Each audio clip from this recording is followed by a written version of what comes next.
اعوذ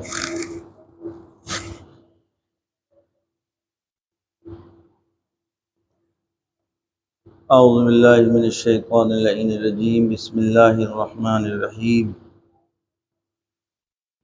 الحمد للہ رب العالمین، الصلاة والسلام علی اشرف الانبیاء والمرسلین، سیدنا و نبینا و مولانا بالقاسم محمد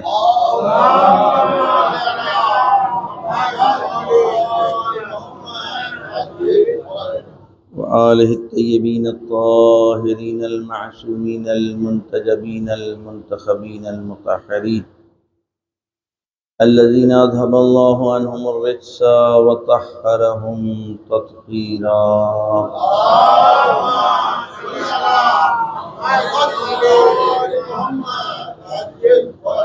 لا سیما بقیت اللہ فی الارضین واللعن علی اعدائہم اجمعین من یومنا ھذا الی قیام یوم الدین۔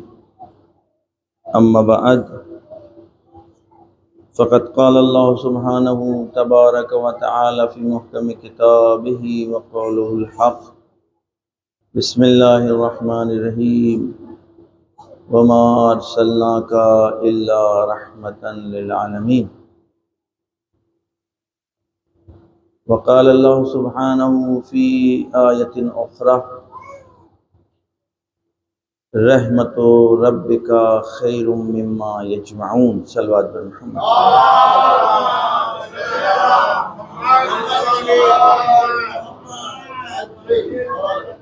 ایک مرتبہ سورہ حمد و 3 مرتبہ سورہ توحید کی تلاوت فرما کر تمام مومنین، مومنات، محبین، محبات اہل بیت، مخصوصاً اس بستی کے جو مرحومین کہ جن کی بنا پر آج یہ عزاداری یہاں قائم ہے، ان سب کو آپ اشال فرمانا۔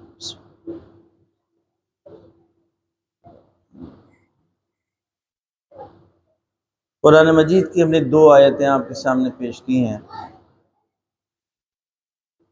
اگر ممکن ہو، البتہ یہ بھی نہیں کہا جا سکتا کہ ان کو اٹھا دیا جائے، لیکن اگر کوئی مینیج کرنے کے لیے پیچھے ایک آدمی بیٹھا رہے تاکہ بچے بولے نہ، البتہ بچے نہ بولیں تو پھر بچہ نہ کہا جائے، یہ بھی ایک اپنی جگہ بات ہے، لیکن یہ کہ بہرحال ڈسٹرب بھی نہ ہو اور بات ہم اپنے بچوں تک اور اپنے جوانوں تک پہنچا سکیں۔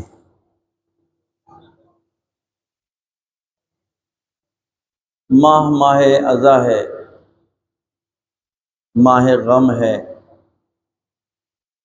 ماہ عبادت ہے، ماہ محبت ہے، ماہ مودت ہے، ماہ رحمت ہے،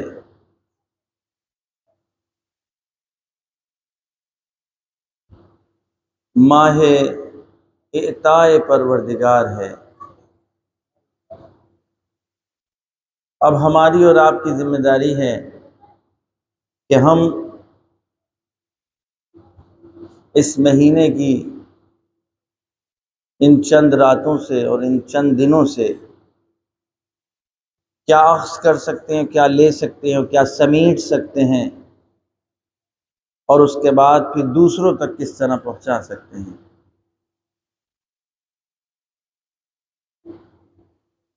رمضان مبارک، رمضان کو، ماہ رمضان کو ماہ عبادت کہتے ہیں، قرآن میں آیا ہے۔ ماہ رحمت وہ بھی ہے، ماہ مغفرت وہ بھی ہے،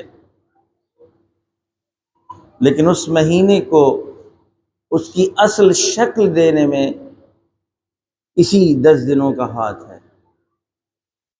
اور اس مہینے کا رول اور نقش ہے کہ جو آج رمضان اپنی شکل و شمائل باقی رکھے ہوئے ہے۔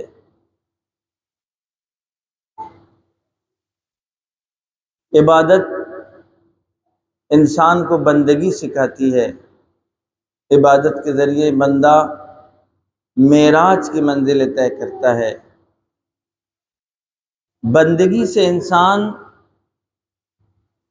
اپنے آپ کو بھولتا نہیں ہے، وہ زمین پر آنے کے بعد اپنے آپ کو زمین والا نہیں سمجھتا، بلکہ وہ آسمان والوں سے اپنے رابطوں کو بھولنے نہیں پاتا ہے۔ زمین پر آنے کے بعد کوئی انسان اپنے آپ کو زمین والا سمجھنے لگے تو اس کا مطلب وہ زمین دوست تو ہو سکتا ہے لیکن آسمانوں کی سیر نہیں کر سکتا۔ یہی وہ 10 دن ہیں کہ جس میں ہمیں یہ بتایا جاتا ہے کہ تم زمین پر رہنے کے باوجود اپنے آپ کو اس طرح بنا سکتے ہو کہ آسمان والے تم سے ملنے کی تمنا کریں، تمہارے گھر میں آنے کی تمنا کریں، تمنا ہی نہیں بلکہ صف باندھے رہیں کہ کب کس کو اجازت ملتی ہے اور کس اذا خانے میں وہ آتے ہیں۔ یہ مہینہ اور یہ 10 دن ہم کو تمام چیزیں سکھاتی ہیں، وگرنہ نماز رشتہ ہے عبد و معبود کے درمیان، ایک ایسا تعلق ہے کہ جس کے ذریعے سے بندہ اپنے معبود سے رابطہ رکھتا ہے۔ لیکن خود نماز کو کس نے معراج تک پہنچایا؟ انہی ہستیوں نے کہ جن کے تذکرے کے لیے ہم اور آپ جمع ہیں اور ہمیں جمع ہونا چاہیے۔ آج مسلمانوں کے درمیان نماز ایک اہم ترین عبادت سمجھی جاتی ہے، شک نہیں ہے کہ اہم ترین عبادت ہے۔ الصلاۃ معراج المومن، نماز مومن کے لیے معراج ہے۔ معراج سیڑھی کو کہتے ہیں۔ عربی زبان میں معراج وہ وسیلہ، وہ ذریعہ کہ جو انسان کو نیچے سے اوپر کی طرف پہنچا دے، اس لیے کہا جاتا ہے الصلاۃ معراج المومن، نماز مومن کے لیے معراج ہے۔ لیکن خود نماز کی معراج کیا ہے؟ خود نماز کی معراج کیا ہے؟ لہذا ہم کو توجہ کرنی ہوگی کہ اگر نماز معراج مومن ہے تو نماز کو کس نے نماز باقی رکھا؟ ہمارے لیے نماز تو اہم ہو کہ ہونا چاہیے، نماز تو ہمارے لیے یاد رہے کہ یاد رہنا چاہیے، لیکن جس نے نماز کو باقی رکھا اس کو ہم مسلمان ہوتے ہوئے بھول جائیں تو پھر کیسے ہم روبرو ہو سکتے ہیں؟ کہیں ایسا نہ ہو کہ یہ نماز میرے منہ پر مار دی جائے یہ کہہ کر کہ تم نے اس کو تو بھلا دیا کہ جس نے نماز کو تمہارے لیے باقی رکھا تھا۔ لہذا ہم کو ان دنوں میں یہ ہماری ذمہ داری ہے کہ ہم ان ایام میں کہ جس کو عشرہ کہتے ہیں، جس کو ایام عاشورہ کہتے ہیں، جس کو عزائے امام حسین سے علیہ السلام کے نام سے یاد کیا جاتا ہے، ہم اس کے اسرار اور رموز کی طرف متوجہ رہیں۔ ہم ہر دن کوشش کریں گے اپنے بچوں اور جوانوں سے امام حسین علیہ السلام کے سلسلے میں گفتگو کریں۔ ان لقتل الحسین حرارۃ فی قلوب المؤمنین لا تبرد ابدا۔ ان لقتل الحسین حرارۃ فی قلوب المؤمنین لا تبرد ابدا۔ امام حسین علیہ السلام کی شہادت سے اور ان کی اس قربانی سے جو دلوں میں، مؤمنین کے دلوں میں جو حرارت اور جو گرمی محبت پیدا ہوئی ہے وہ کبھی سردی اور ٹھنڈک میں تبدیل نہیں ہو سکتی۔ ان محبت الحسین مکنونۃ، حب امام حسین علیہ السلام ایک ایسا راز الہی ہے جس کو کوئی آج تک سمجھ نہ سکا کہ یہ کون سا راز ہے امام حسین علیہ السلام کی محبت کا کہ جس کے لیے پورا عالم پروانہ بننا چاہتا ہے، پوری کائنات پروانہ بننا چاہتی ہے اس شمع محبت اہل بیت، مخصوصاً شمع محبت امام حسین علیہ السلام۔ صلوات بھیجیے محمد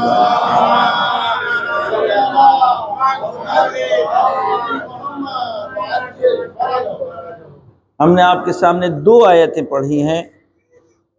پہلی آیت اعلان رب العزت ہو رہا ہے وما ارسلناک الا رحمتا للعالمین، اے رسول ہم نے آپ کو جز رحمت اور کچھ نہیں بنا کر کے بھیجا، ہم نے آپ کو کائنات کے لیے رحمت بنا کر کے بھیجا ہے، عالمین کے لیے رحمت بنا کر کے بھیجا ہے۔ بعض روایتوں میں 7 عالم ذکر ہوئے ہیں، بعض روایتوں میں ہزارہا عالم ذکر ہوئے ہیں۔ میں اس تفصیل میں نہیں جا رہا ہوں، نہ اس سے زیادہ ہمیں پتہ بھی ہے، کیونکہ روایتوں میں اس سے زیادہ بتایا بھی نہیں گیا ہے۔ بس یہ کہا گیا ہے کہ 7 عالم یا اس سے بھی زیادہ عوالم ہیں کہ جس پر پردے پڑے ہوئے ہیں، کہ جس کو ہم کو شاید روز محشر ہمارے پر آشکار ہو۔ ہم کو یہ بتایا گیا ہے کہ ہم نے تمہارے درمیان رسول اکرم کو رحمت بنا کر کے بھیجا، جو پیغام ان کے ساتھ بھیجا وہ پیغام رحمت تھا، جو کتاب وہ لے کر کے آئے وہ کتاب رحمت تھی۔ جس خدا نے تمہارے درمیان رسول رحمت کو، کتاب رحمت کو بھیجا، وہ خدائے رحمت بھی ہے، رحمان بھی ہے اور رحیم بھی ہے۔ لہذا اب خدائے رحمت، خدائے رحمان و رحیم نے پیغمبر رحمت کے ذریعے کتاب رحمت کے ساتھ ایک ذات والا کو کہا کہ یہ رحمت واسع الہی ہے۔ وہ کون ہے؟ السلام علیکہ یا رحمت اللہ الواسعہ، اے حسین ابن علی آپ پر سلام کہ آپ اللہ کی وسیع رحمت ہے۔ ہماری گفتگو اس پر ہے۔ میں پوچھنا چاہتا ہوں، اے میرے پروردگار، تو رحمان بھی، تو رحیم بھی، تو نے اس کتاب رحمت میں کہ جس میں 114 سورے ہیں، 114 سوروں میں سے 113 مرتبہ جب گفتگو کا آغاز کیا تو اپنی رحمانیت کے ذریعے سے، اپنی رحیمیت کے ذریعے سے، جس پیغمبر کے اوپر تو نے اس کتاب کو دے کر کے بھیجا، اس پیغمبر کو تو نے معرفی اس طرح کرائی، انٹروڈکشن اس طرح کرایا، وَمَا أَرْسَلْنَاكَ إِلَّا رَحْمَةً لِلْعَالَمِينَ، اے میرے پیغمبر ہم نے آپ کو رحمت بنا کر کے بھیجا ہے۔ تو نے اپنی رحمت کے سلسلے میں یہ فرمایا، جو دوسری آیت میں نے آپ کے سامنے پڑھی تھی، وَرَحْمَةُ رَبِّكَ خَيْرٌ مِّمَّا يَجْمَعُونَ، تمہارے رب کی رحمت ان تمام چیزوں سے بہتر ہے جو پوری کائنات مل کر کے جمع کر لے۔ ایک صلوات بھیجیے محمد۔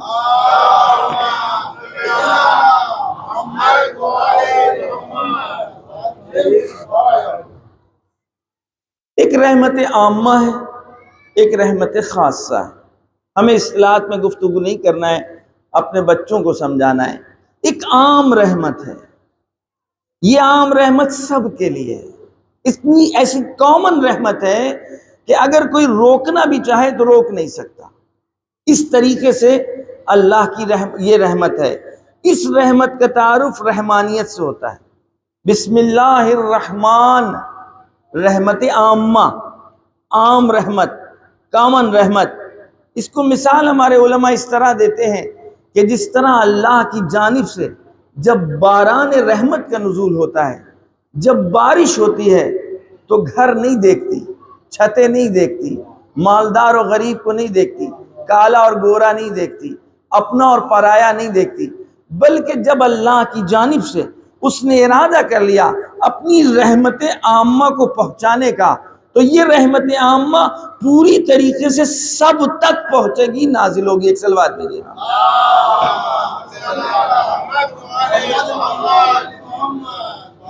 اس رحمت کو رحمان سے تعبیر کرتے ہیں۔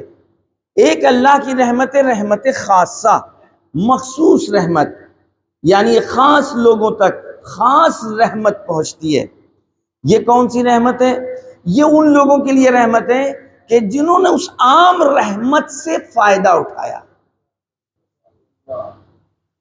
وہی رحمت جو عام بن کر کے آئی تھی، اگر اس عام رحمت کو جمع کر لیا، اس سے پوری طرح فائدہ اٹھا لیا، ان قطرات کو جمع کر لیا، تو یہی قطرات عام در بے بہا بن سکتے ہیں۔ جب باران رحمت کا نزول ہوتا ہے تو دریا کے ہر کونے میں گرتا ہے، لیکن وہ قطرے عام ہیں، لیکن کوئی ایسا گہر، کوئی ایسا موتی کہ اس وقت اس لمحات میں منہ کھولے بیٹھا ہوا ہو، انتظار کر رہا ہو رحمت عام الہی کا، اللہ کے ان قطرات کا، کہ جس کا انتظار یہ کر رہا ہو کہ کب اللہ کی رحمت کا نزول ہو تاکہ ہم اس کو لے لیں، تاکہ اس کو سمیٹ لیں، تاکہ اس کو جمع کر لیں، تاکہ اس کو خزانہ کر لیں۔ خداوند عالم ظرف دیکھ کر اس عام رحمت کو خاص میں بدل دیتا ہے۔ ایک صلوات بھیجیے محمد بھائی۔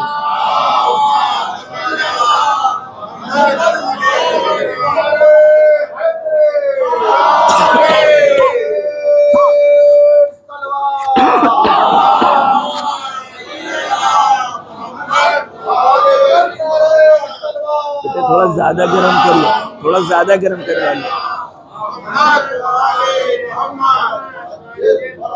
آپ سب لوگوں سے درخواست ہے ضرور دعا کیجیے گا۔ البتہ الحمدللہ جس طرح 2 3 سال پہلے مشکل تھی وہ برطرف ہو گئی، لیکن بہرحال آج اس عشرے میں اللہ کی طرف سے توفیق ہے اور اس کا انتخاب ہے۔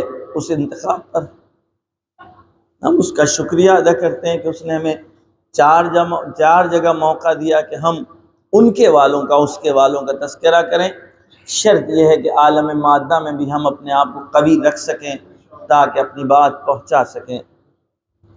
لہذا میں عرض کر رہا تھا خداوند عالم رحمان و رحیم ہے، اس نے نبی بھیجا تو رحیم بھیجا، مہربان بھیجا۔ اس نے جو کتاب بھیجی وہ کتاب کتاب رحمت ہے، وہ کتاب رحمت ہے کہ جس کتاب میں 114 سورے ہیں۔ 114 سوروں میں ہر سورے کا آغاز اور شروعات بسم اللہ سے ہوتی ہے۔ اس کا مطلب خداوند عالم نے 14 سوروں کی شروعات رحمانیت سے اور رحیمیت سے کی ہے۔ ایک سورہ ایسا ہے کہ جس سورے کی شروعات بسم اللہ سے نہیں ہوئی ہے۔ ہمیں یقین ہے کہ اس علاقے میں لوگوں کو پتہ ہوگا کہ وہ ایک سورہ کہ جس سورے کی شروعات بسم اللہ سے نہیں ہوئی ہے لیکن اس نے اپنی رحمانیت اور رحیمیت کا تذکرہ درمیان سورہ کر دیا ہے۔ وہ کون سا سورہ ہے؟ کون سا ہے؟ سورہ کس کے بولیے، جس سورے میں آپ خداوند عالم نے اپنے نام سے رحمان اور رحیمیت سے شروعات نہیں کی ہے، وہ سورہ برات ہے۔ لیکن کیونکہ 114 سورے تھے اور 113 مرتبہ بسم اللہ آ رہی تھی تو جبران کرنا تھا اس رحمانیت اور رحیمیت کا، لہذا سورہ نمل میں، سورہ نمل چونٹی کو کہتے ہیں، نمل عربی میں کہتے ہیں چونٹی کو، ایک سورہ نمل ہے۔ اب آپ متوجہ ہو گئے ہوں گے ایک واقعہ ہوا تھا اس میں کہ جب ایک اللہ کا مخصوص پیغمبر، بڑا پیغمبر جس کو قدرت ظاہری اللہ نے بہت دی تھی، اور جب اس کا گزر ہو رہا تھا تو نمل یعنی چونٹی کا سردار آپس میں گفتگو کرنے لگا کہ اس جاہو حشم کے ساتھ پیغمبر آ رہے ہیں، تم اپنے اپنے سوراخوں میں چلے جاؤ۔ یہاں کے اوپر اس سورے میں اس موقع کے اوپر بسم اللہ تکرار ہوئی ہے تاکہ 114 مرتبہ ہو جائے۔ صلوات دیجیے محمد۔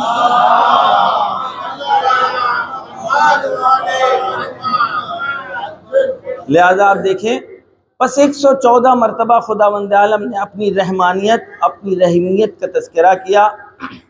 اب میں عرض کر رہا تھا کہ جو کتاب ہے وہ کتاب رحمت ہے۔ ہماری اور آپ کی ذمہ داری ہے کہ ہم قرآن کے رحمت کے پہلو دوسروں تک پہنچائیں۔ خالی رٹنے سے ہم نہ خود فائدہ اٹھا سکتے ہیں نہ دوسروں تک اس کے فائدے کو پہنچا سکتے ہیں۔ حفظ قرآن سے ہم انکار نہیں کر رہے ہیں، پوری طرح توجہ کیجیے گا، ہم اپنی گفتار کے خود ذمہ دار ہیں، لیکن اب وقت آ چکا ہے کہ ہم کو حقائق کی طرف اپنے مسلمانوں کو توجہ دلانی ہوگی۔ اگر ہم اس رحمت قرآنی کو دوسروں تک پہنچانا چاہتے ہیں، کیونکہ خداوند عالم 2 رحمتوں کا مالک ہے، ایک رحمت عامہ ہے، ایک رحمت خاصہ ہے۔ جب تک رحمت عامہ کی دعوت نہیں دیں گے اس وقت تک کسی سے توقع نہیں رکھنا چاہیے کہ وہ آپ سے رحمت خاصہ لے لے۔ آپ کو اپنے کامن پروڈکٹ کو اتنا فائدہ مند بنانا ہوگا تاکہ آپ سے خاص پروڈکٹ لینے کا توقع رکھتا ہو، منتظر ہو، انتظار کرنے لگے کہ جب آپ کا عام پروڈکٹ اتنا اچھا ہے تو خاص پروڈکٹ کتنا اچھا ہوگا۔ توجہ کیجیے گا، اس کا مطلب قرآن رحمت ہے، کتاب رحمت ہے، اس میں پیغام رحمت ہے۔ ہو ہی نہیں سکتا کہ جو رحمت ہو، رحمت کے ذریعے پہنچا رہا ہو، وہ رحمت کے علاوہ کچھ اور ہو۔ لیکن اب ہماری اور آپ کی ذمہ داری ہے، ہم دعویٰ کرتے ہیں کہ ہم مسلمان ہیں، ہم یہ کر رہے ہیں، دعویٰ کرتے ہیں کہ ہم فالوور ہیں، ہم نے یہ کہا کہ قرآن ہم سمجھ رہے ہیں، تبھی تو ہم قرآن پڑھ رہے ہیں۔ اور اگر ہم قرآن سمجھ نہیں رہے ہیں تو اس کا مطلب پہلے ہمیں سمجھنا ہوگا تاکہ دوسروں کو سمجھا سکیں۔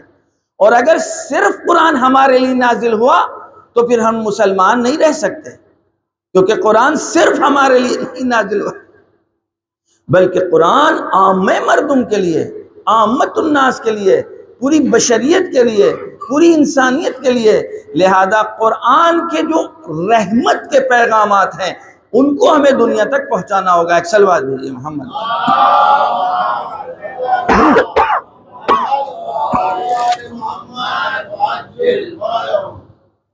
محمد وآل محمد صلوات۔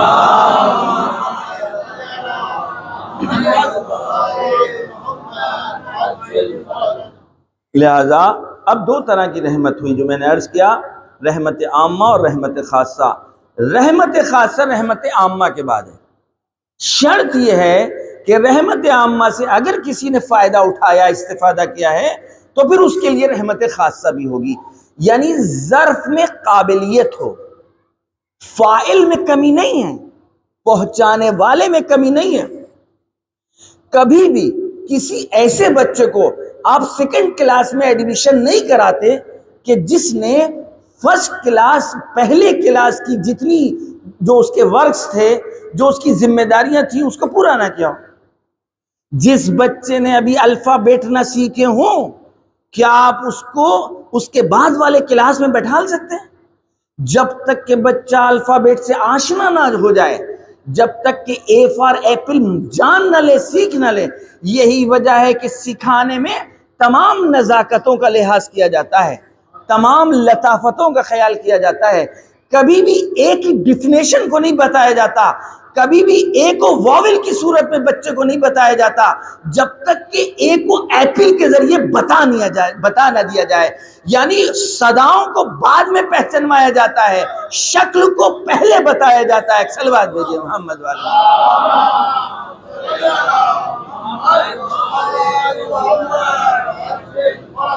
ایک اور صلوات۔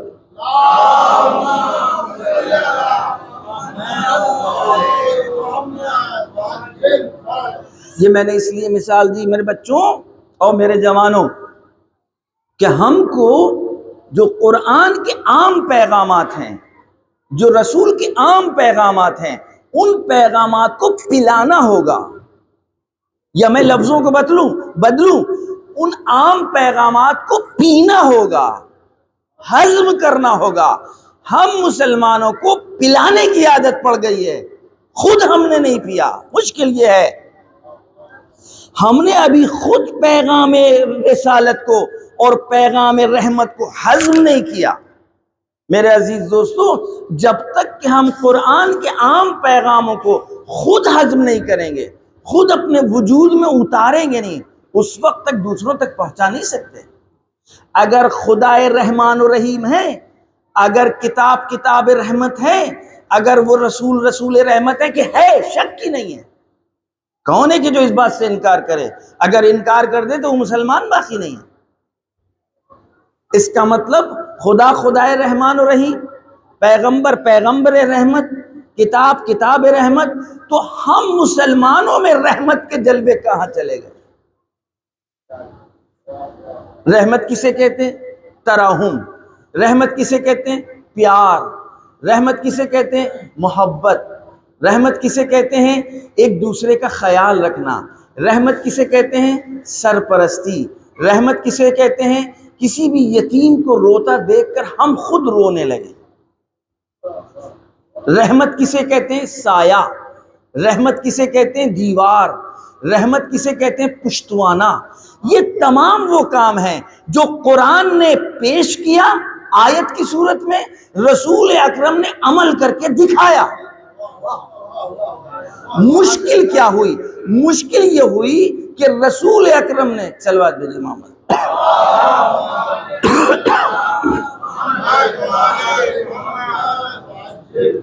ایک اور صلوات بھیجیے محمد۔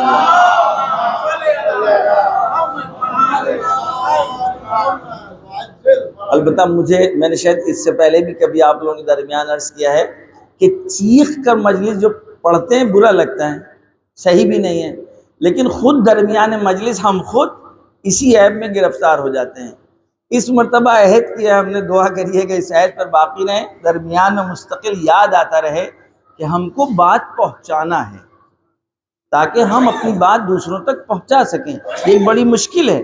اب بات آ گئی تو سن لیں، جو ہم سے یہیں پر کسی نے ہم سے کہا بھی تھا کافی سال پہلے، ظاہراً تنویر صاحب نے مجھ سے کہا تھا کہ البتہ ہم کو شاید بتانا ہوگا لیکن کسی دوسرے کے ذریعے سے، کہ ہماری بیٹی کہتی ہے یہ شیعہ مولانا چیختے کیوں ہیں؟ ایک سوال بھیجیے۔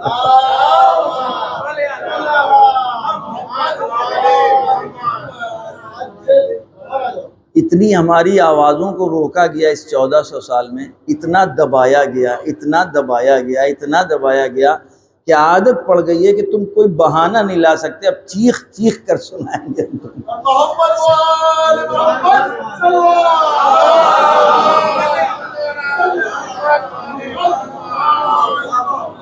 لیکن ابھی تازہ 2-3 دن پہلے مجھ سے کسی نے سوال کیا، وہ اپنے شہر میں دوسرے بھی اس کے احباب تھے، اس نے کہا ہمیں یہ بتائیے کہ آپ لوگ جب مجالس پڑھتے ہیں، آپ کے جو اوریٹر ہیں وہ لوگ اتنا چیختے کیوں ہیں؟ چیخنے سے ہم لوگ نہیں سمجھ پاتے، ایسا لگتا ہے دور سے اگر ہم یعنی امپریس نہیں ہوتے، قریب نہیں پہنچتے، سوچتے ہیں لڑائی ہو رہی ہے، جھگڑا ہو رہا ہے، کیا ہو رہا ہے کہ یہ لوگ اتنا چیخ رہے ہیں۔ لہٰذا ایک مشکل ہے، پتہ نہیں اردو خطابت کا جز بن گیا ہے، جبکہ آپ دیکھیں کہ عربی بھی تھوڑا بہت چیختے ہیں، لیکن ایرانی جو خطابت ہے اس میں بہت آسانی سے، بہت ہی سلولی بڑی اچھی طریقے سے وہ اپنے بہت عالی ترین مطالب پہنچا دیتے ہیں۔ تو میں عرض یہ کر رہا تھا کہ اب اگر ہمیں رحمت خاصہ لینا ہے پروردگار سے تو رحمت عامہ کو باقی رکھنا ہوگا۔ بالکل تقاضا ہے، بالکل فطری بات یہ ہے، جو اللہ کا پہلا دیا وہ ہم باقی نہ رکھ سکیں، دوسرا کیوں ہمیں وہ دے گا؟ یہی ہم اپنے گھر میں بھی کرتے ہیں، اپنے بچوں کے ساتھ بھی کرتے ہیں کہ اگر ہم نے اپنے بچوں کو کوئی چیز دی اور ہم نے دیکھا کہ نہیں اس نے صحیح صورت سے اس کا استفادہ کیا ہے، اس کو باقی رکھا ہوا ہے، تو تمنا ہوتی ہے کہ نہیں بھائی میں اس کو دوں، اس لیے کہ اس سے بھی یہ صحیح صورت سے استفادہ کر سکے گا۔ میرے عزیز دوستوں، بات آ گئی تو سن لیں کیونکہ بھول جائیں گے۔ غیبت کا ایک راز یہ بھی ہے، جو کچھ اللہ نے ہمیں دیا تھا اس کا صحیح صورت سے بشریت نے فائدہ نہیں اٹھایا، اس لیے 12ویں کو پردے میں رکھ لیا ہے۔ اب ایک موقع آئے گا جب پوری کائنات تڑپے گی کہ اب ہم کچھ نہیں کر سکتے بغیر اس کے، اس وقت ظہور ہوگا۔ ایک سلوات دیں۔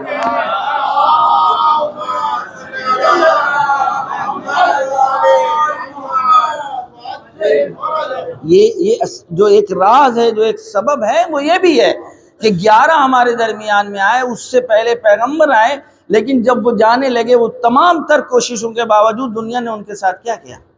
لہذا پروردگار نے کہا ٹھیک ہے، ہمارا کام یہ کہ تم کو صحیح کرنا، ابھی ہم تمہیں اختیار دیتے ہیں کہ تم اپنے ارادے اور انتخاب اختیار سے صحیح ہو جاؤ، لیکن جب کائنات اس نتیجے تک پہنچ جائے گی کہ بغیر تیرے نمائندے کے اب ہم اپنا کوئی بھی بگڑا ہوا سدھار نہیں سکتے، اس وقت قدرت کی طرف سے وہ آخری حجت کا ظہور ہوگا۔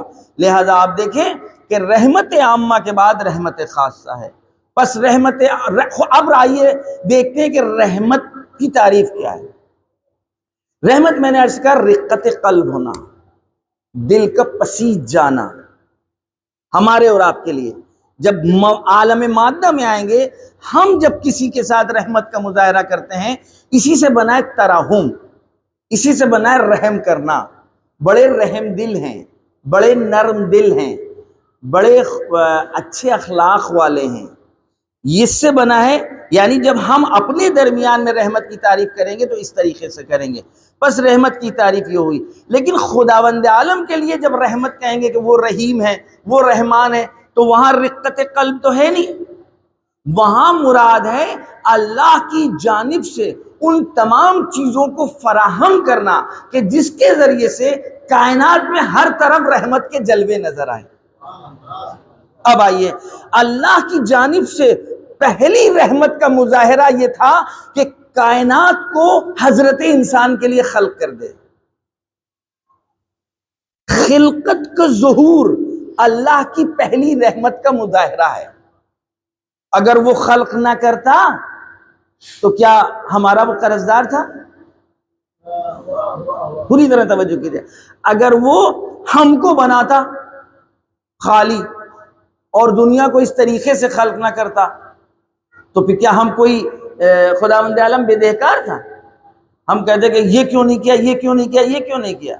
بھائی ہمیں خلق کر دیا، ہاتھ منہ پیر سب کچھ دے دیے، تو جاؤ اپنے ہاتھوں سے اپنے پیروں سے جو چاہو کرو۔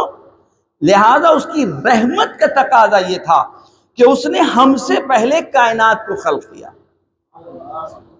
اور اس نے اس بات کا اعلان کر دیا کہ ہم نے تمہارے لیے ما فی السماوات و ما فی الارض، جو کچھ بھی ہے فہو لکم، وہ سب کچھ تمہارے لیے۔ بس اللہ کی جانب سے پہلی رحمت کا مظاہرہ یہ ہوا کہ اس نے کائنات کو خلق کیا۔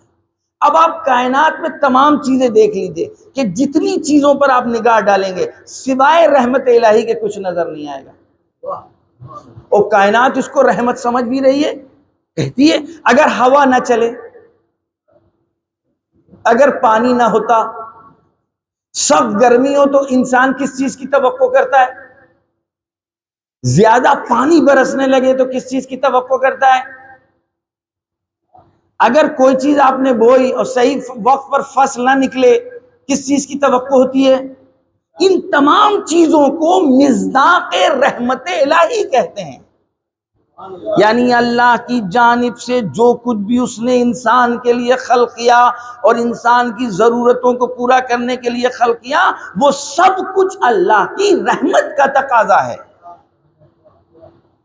یہ تمام چیزیں لیکن رحمت عامہ ہیں، یہ تمام چیزیں رحمت عامہ ہیں، اور ان تمام چیزوں کو اس نے خلق کرنے کے بعد کہا کہ یہ تمام چیزیں جو تم تک پہنچ رہی ہیں وہ میری ایک خاص مجرا کے ذریعے، ایک خاص ذریعے سے، ایک خاص سبب سے تم تک پہنچ رہی ہیں۔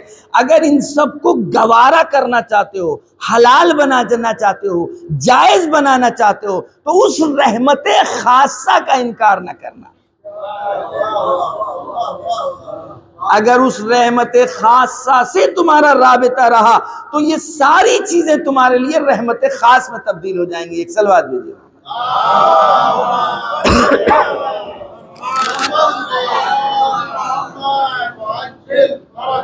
ایک اور صلوات۔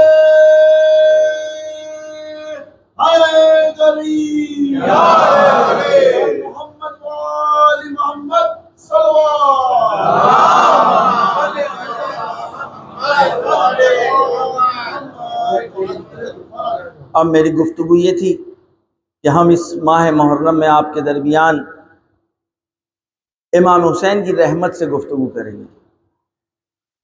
روایات میں جز ائمہ علیہ السلام اور رسول اکرم کے کسی کو رحمت واسعہ نہیں کہا گیا۔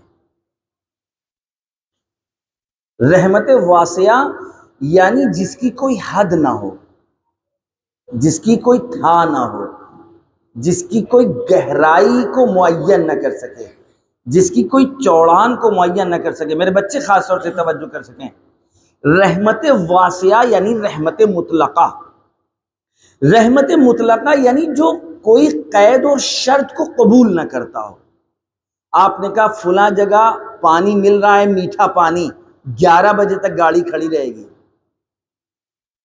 آپ نے کہا کنٹرول سے گورنمنٹ فلاں چیز دے رہی ہے، 31 جولائی تک اس کی آخری ڈیٹ ہے۔ آپ نے کہا جاب مل رہی ہے، آپ لوگ جائیں، لیکن یہاں تک، اس تاریخ تک، اور یہ اس میں مانگا ہے انہوں نے کہ یہ ڈاکومنٹس آپ کے پاس ہوں۔ یہ تمام چیزیں فائدے رسانی تو ہیں اما محدود، یا وقت کے اندر، یا مکان کے اندر، یا شرائط و قیود کے اندر۔ رحمت واسعہ کہتے ہیں نہ جہاں قید زمان ہو، نہ جہاں قید مکان ہو، نہ جہاں قید گورا و کالا ہو، نہ قید مذہب ہو، نہ قید ملت ہو، نہ قوم و قبیلے کی قید ہو۔ اب ہم مسلمانوں سے پوچھنا چاہتے ہیں، خدا کی رحمت کو کیا محدود کیا جا سکتا ہے؟ نہیں۔ کیا خدا کی رحمت کے لیے کوئی شرط و قیود لگائے جا سکتے ہیں؟ نہیں۔ اب انصاف سے بتاؤ، کوئی ایک ایسا مصداق بتاؤ کہ جو اسی صورت سے بغیر قید و مذہب کے، بغیر کسی ملت کے، بغیر کسی مکان کے، بغیر کسی وقت کے اعلان عام ہو، جو آئے لے جائے۔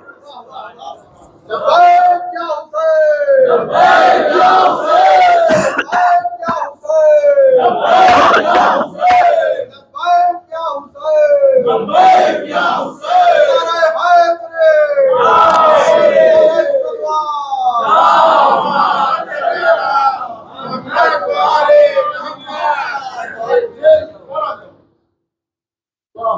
1400 سال سے اب تک۔ ساتھ یہ بھی ہو کہ اس کو روکا کس طرح گیا ہے، اس پر پابندیاں کس طرح لگی ہیں، پھر بھی ماتھر جیسے کو روک نہ سکے، گاندھی کو کہنے سے کوئی روک نہ سکا، ٹھیک ہے؟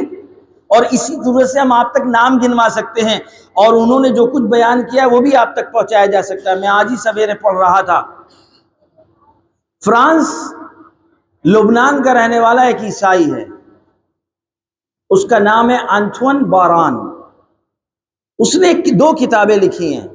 ایک کتاب لکھی ہے حسین فی فکر المسیحیہ، حسین مسیحیت کے اندیشے و فکر میں کیا ہے، یعنی جب عیسائی اور عیسائیت سوچتی ہے حسین کے بارے میں تو کیا سوچ رہی ہے۔ اور دوسری اس نے کتاب لکھی ہے زینب سرقت مسیرت الحسین۔ زینب اس ذات کا نام ہے کہ جو صدائے انقلاب حسین بن گئی، جو 7 مرتبہ کربلا گیا ہے، 1 مرتبہ پیدل گیا ہے، اور اس کے بعد اس نے انٹرویوز جو دیے ہیں وہ چھپے ہیں، دنیا کے بہت سارے اخباروں میں چھپے ہیں۔ 15 کتابیں لکھ چکا ہے۔ 10 سال اس کو لگے ہیں، اس 2 کتابوں 20 سال لگے ہیں، 10 سال لگے ہیں جناب امام حسین کے سلسلے میں کتاب لکھنے پر، اگلے 10 سال لگے ہیں جناب زینب کے اوپر کتاب لکھنے کے اوپر، اب وہ لکھ رہا ہے جناب عباس علیہ السلام کے اوپر۔ صلوات بھیجیے محمد والی۔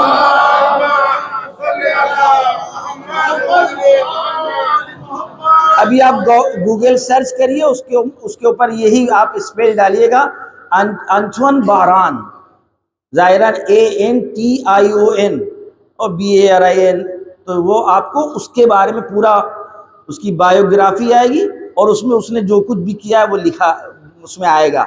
اب وہ درمیان میں لکھ رہا ہے، وہ یہ کہتا ہے، اپنے کسی انٹرویو میں اس نے یہ بات کہی ہے، وہ یہ کہتا ہے کہ اگر حسین ہمارے پاس ہوتے،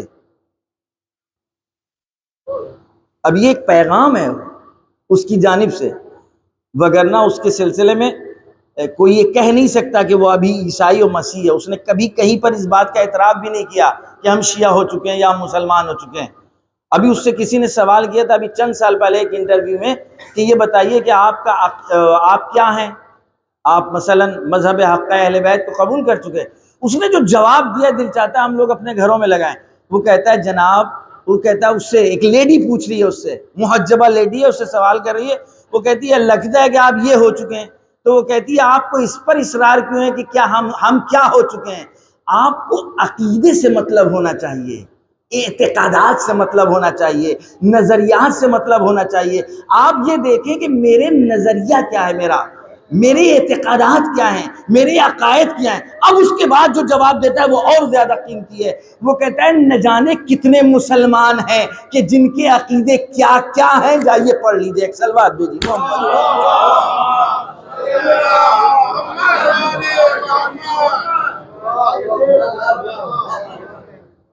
اب یہ کیا کیا میں نے اپنی طرف سے بڑھایا، یہ خوش ہو رہے تھے بہت زیادہ، تو میں نے بتایا اس نے بہت اچھے انداز میں پیغام پہنچایا ہے، کوئی نکتہ وغیرہ تو ہم مولویوں کا ہے۔ اس نے کہا ہے آپ کو اعتقاد دیکھنا چاہیے، نام نہیں دیکھنا چاہیے۔ ہم مسلمان ہیں، یہ نام کس نے رکھا؟ خدا کی قسم، نہ لباس ہمیں مسلمان بنائے گا، نہ آبا ہمیں مسلمان بنائے گی، نہ قبا ہمیں مسلمان بنائے گی، نہ امامہ ہمیں مسلمان بنائے گا، نہ ٹوپی ہمیں مسلمان بنائے گا، نہ داڑھی ہمیں مسلمان بنائے گی۔ ہمارا عمل ہے وہ ہمیں مسلمان بنائے گا، اور عمل کے پیچھے ہوتا ہے نظریہ، اعتقاد۔ نظریہ اسی وقت سمجھ میں آ سکتا ہے جب عمل کی صورت میں نظر آئے۔ چل بات کریں،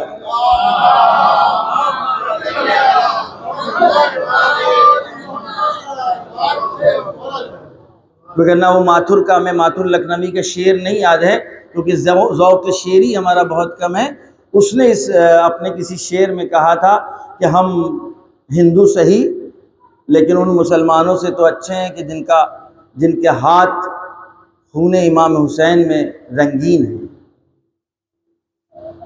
لہذا اب وہ یہاں پر اس سلسلے میں کہتا ہے کہ امام حسین علیہ السلام اگر ہمارے پاس ہوتے تو جگہ جگہ امام باڑے بناتے، جگہ جگہ مجلسیں برپا کرتے، جگہ شہر شہر، کوچے کوچے، گلی گلی ہم چیزوں کو معین کر دیتے امام حسین علیہ السلام۔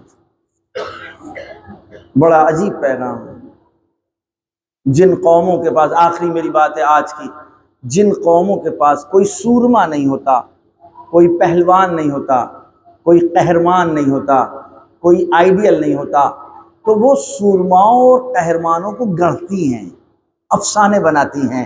ہندوستان کی سرزمین ہے، بہت نزاکت سے ہمیں بولنا پڑ رہا ہے، وہ افسانے بناتی ہیں پہلوانوں کے، گڑھتی ہیں، کیونکہ مجبوری ہے قوم کو ان کے اعتقادات پر باقی رکھنے کے لیے، مجبوری ہوتی ہے گڑھے ہوئے مذاہب اور ادیان کی کہ وہ سورماؤں کو پیدا کرے، پہلوانوں کو پیدا کرے کہ دیکھیں یہ انہوں نے یہ کیا، انہوں نے یہ کیا، انہوں نے یہ کیا، انہوں نے یہ کیا۔ لذا جن کے پاس نہیں ہوتے پھر وہ بمبئی کے لوگوں کو آئیڈیل بنانا شروع کر دیتے ہیں اور کھلاڑیوں کو آئیڈیل بنانا شروع کر دیتے ہیں۔ واہ واہ واہ وقس الحاظہ۔ اب کسی یہ رائٹر کا ہی جملہ ہے جو میں کہہ رہا ہوں، وہ یہ کہتا ہے کہ بڑے افسوس کی بات ہے کہ اسلام کے پاس تو اتنے بڑے آئیڈیل تھے، اتنے بڑے بڑے قہرمان تھے، اتنے بڑے بڑے پہلوان تھے، اے کاش کہ کم سے کم سارے انسان نہ صحیح سب مسلمانوں کو مل کر تو اپنے پہلوانوں کو یاد رکھنا چاہیے تھا، اپنے قہرمانوں کو یاد رکھنا چاہیے تھا۔ اس بات کو اب آنتھون باران کی بات سے ملا لیجئے کہ جس کے پاس حسین ہوں وہ کسی ایک فرقے سے مخصوص ہونا چاہیے۔ حسین جیسا قہرمان ہو، کیا حسین نے قہرمانی کا مظاہرہ کسی مذہب کی بنا پر کیا تھا، کسی ملت کی بنا پر کیا تھا، یا انسانیت کی بنا پر کیا تھا؟ اے کاش کہ حسین کو سارا عالم مناتا، سارے مسلمان کہتے یہ ہمارا آئیڈیل ہے، اس کا غم ہمارا غم ہے، اس کی یادیں ہماری یادیں ہیں۔ ان کی مجلسوں میں ہمیں بڑھ چڑھ کر کے حصہ لینا چاہیے، اور ہم ان انسانوں کو سلام کرتے ہیں کہ جنہوں نے امام حسین علیہ السلام کی اس قربانی کے مقابل میں سر تسلیم کو خم کیا ہے، سر احترام کو خم کیا ہے، اس لیے کہ امام حسین کی قربانی کسی قوم، مذہب، ملت کے لیے نہیں تھی بلکہ انسانیت کے لیے تھی۔ آپ کربلا میں وہ تمام پہلو جو کسی انسان کو معراج تک پہنچا سکتے ہیں، کسی انسان کو انسان بنا سکتے ہیں، آپ ڈھونڈیے کربلا میں آپ کو نظر آئیں گے۔ وگرنہ جہاں گھمسان کی جنگ ہو، جہاں قتل و غارت ہو رہا ہو، جہاں تیروں کی بوچھار ہو، جہاں خنجر ہوں، جہاں تلواریں ہوں، جہاں جن کے پاس کچھ نہ ہو، پتھر ہوں، لیکن ان تمام چیزوں کے باوجود ایک چھوٹا سا قافلہ و کاروان بھی ہو کہ جس کے بعد جوان ہیں، بوڑھے ہیں، بچے ہیں، خواتین ہیں، لیکن ساتھ ہی ساتھ انسانیت کے پورے لشکر و کاروان کو اپنے ساتھ لیے ہوئے ہیں۔ جب جس موقع کے اوپر انسانیت کے کسی پہلو کو بچانے کی ضرورت پڑی تو ہم اپنے اسی چھوٹے سے قافلے سے کسی نہ کسی کو آگے کر دیں گے۔ بچوں کو بتانا ہوا تو قاسم جائے گا، جوانوں کو سمجھانا ہوا تو اکبر جائے گا، ماؤں کو سمجھانا ہوگا تو رباب کو پیش کریں گے، تاکہ رباب کا کردار رہتی دنیا تک تمام خواتین کے لیے آئیڈیل اور نمونہ بن سکے۔ بس میرے عزیز دوستوں، آج پہلی محرم، بہت سے ایسے ملک ہے کہ جہاں آج 2 محرم ہو چکی ہے۔ کل 29 کے چاند کی بنا کے اوپر عرب کے کئی ممالک میں کل پہلی محرم تھی، ایران میں کل پہلی محرم تھی، پہلی اور دوسری اپنی جگہ، لیکن بس یہ خیال رہے کہ امام حسین علیہ السلام جب مدینہ چھوڑ رہے ہیں تو کس کیفیت سے چھوڑ رہے ہیں، کس طریقے سے چھوڑ رہے ہیں۔ سوچ سکتے ہیں وہ نوازا جو اپنے نانا سے اتنا وابستہ ہو، اس کے لیے مدینہ چھوڑنا کتنا سخت ہوگا۔ جس کے ساتھ اس کی ماں کا ایسا رابطہ ہو، جیسا کہ آپ نے سنا ہے کہ امام حسین علیہ السلام اپنی ماں فاطمہ زہرا سلام اللہ علیہ کے لیے بہت چہیتے تھے، اس لیے کہ یہ وہ حسین ہے کہ جس کے اوپر اس وقت گریا ہوا جب آغوش فاطمہ میں امام حسین علیہ السلام آئے تھے۔ تاریخ انسانیت کا پہلا نومولود ہے، پہلا بچہ ہے جس کی ولادت کے اوپر صف اعظم بچھائی گئی۔ یہ روایت کسی ایک فرقے سے مخصوص نہیں ہے میرے عزیز دوستوں، اس روایت کو علماء اسلام نے لکھا ہے کہ پہلا بچہ ہے کہ جب ولادت ہوئی ہے تو صف اعظم بچھی ہے۔ بی بی عائشہ اس روایت کی ناقل ہیں، وہ نقل کرتی ہیں کہ جب جناب امام حسین علیہ السلام کی ولادت سے پہلے جناب جبریل خبر شہادت امام حسین علیہ السلام لے کر کے آئے ہیں اور گھر میں گریہ ہو رہا۔ ام الفضل ناقل ہیں اسی روایت کے، جناب رسول اکرم کی آنکھوں میں آنسو ہیں۔ بی بی عائشہ کہتی ہیں میں نے سبب پوچھا، یا رسول اللہ کے نبی آپ کے گریے کا سبب کیا ہے؟ تو آپ فرماتے ہیں ابھی جبریل خبر لے کر کے آئے ہیں کہ یہی بچہ کہ جو اس وقت اللہ کی جانب سے جناب فاطمہ زہرا کو دیا گیا ہے، یہی بچہ ایک وقت ایسا بھی آئے گا جب بھوک اور پیاسا تمہارے امتی اس کو قتل کر ڈالے۔ اس وجہ سے یہ گریہ اور بکا ہے۔ جناب فاطمہ زہرا سلام اللہ علیہ کو جب یہ خبر لگی ہے تو کہتے ہیں جناب فاطمہ زہرا کو غش آ گیا، کیوں نہ غش آئے؟